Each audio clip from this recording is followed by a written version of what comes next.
You know, if you do a lot of walleye fishing, at some point you're going to probably have to do a lot of live bait rigging or using a slip bobber. I mean, those are two prominent methods in the walleye fishing world.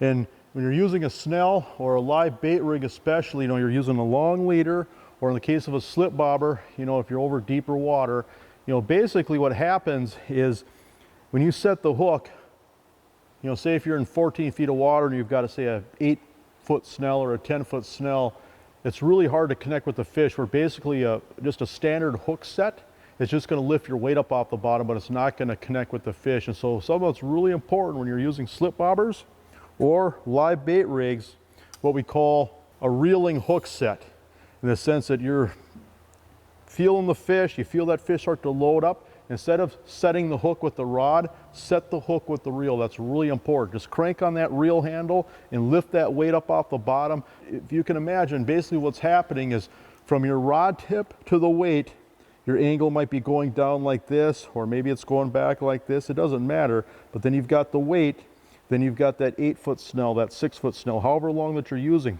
You have to lift that weight up enough so that there's a direct connection between the fish and the rod tip. And so you do that by using your reel. And so reel fast, load up that rod, you'll feel that weight come off the bottom. When you start to feel that fish move and you have a direct connection to the fish from the rod tip to the fish, that's when you do a little bit of a hook set. But again, using slip bobbers, especially if they're away from the boat, using live bait rigs like this here, where I've got about a 7-foot snell, spin that reel handle when you get bit, set the hook with the reel, finish it with the rod, and you're going to catch way more fish live bait rigging and slip bobbering this summer. I can guarantee that.